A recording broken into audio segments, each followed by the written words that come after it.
আসলে কথাটা এমন না যে তোমাকে ছাড়া আমি বাঁচবো না, তুমিই যে আমার অক্সিজেন, ব্যাপারটা এমন না। আসলে ব্যাপারটা এমন যে অনেক সুন্দর কল্পনা ছিল তোমায় নিয়ে।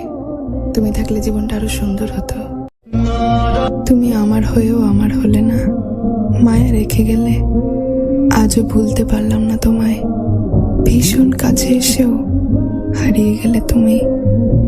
একদম ডিসেম্বর আর জানুয়ারির মতো। তোমার মায়াবী চেহারা ভুলতে চাই, ভুলার জন্য নেশায় ডুবে যাই। ওইখানেও আমি তোমাকেই পাই। ভালোবাসলে কলঙ্কের দাগ লাগবেই, স্বাভাবিক। তবে অস্বাভাবিক বিষয় হলো যখন আপনি একটা মানুষকে ভালোবাসেন, লোক জানাজানি হলো, অথচ তাকে আপনি পেলেন না বা বিচ্ছেদ হয়ে গেল। এই অপ্রীতিকর বিষয়টার মতো কষ্ট হয়তো আর কিচ্ছু নেই একটা ছেলে বা মেয়ের কাছে।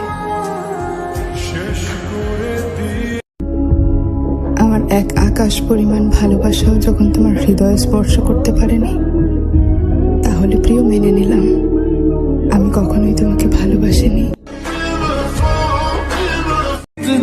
কেউ ধোকা দিলে বোঝাই যায় ধোকা দিচ্ছে। সে যতই লজিক্যাল এক্সকিউজ দিক না কেন, ধোকার একটা আলাদা স্মেল আছে যা ষষ্ঠ ইন্দ্রিয় কখনো মিস করে না। ইভেন কেউ ইগনোর করলে সেটাও। তুমি আত্মসম্মানের কথা বলছো?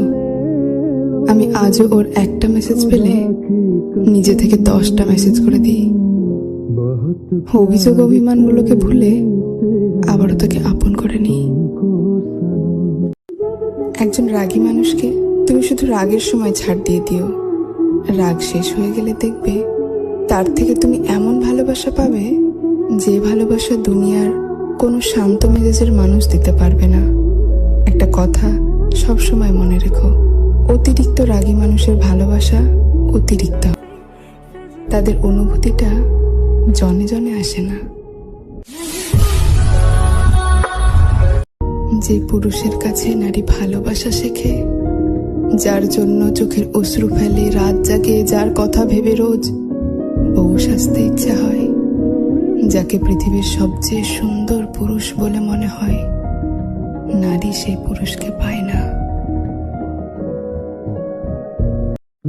প্রয়োজন মিটে গেছে এটা বললেই তো হয়।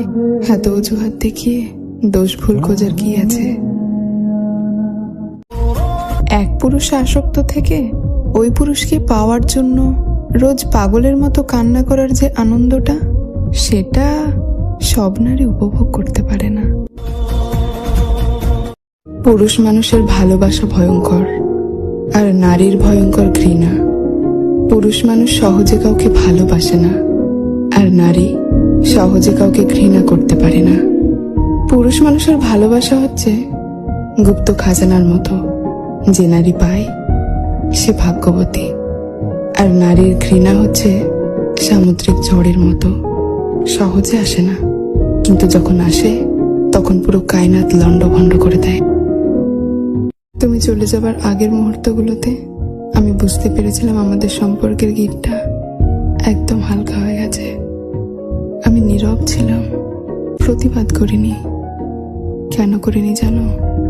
আমাকে পাবার জন্য যে মানুষ একদিন এত আয়োজনে ব্যস্ত ছিল, সেই মানুষটাই আজ অন্য কারোর জন্য নিজেকে তৈরি করতে ব্যস্ত।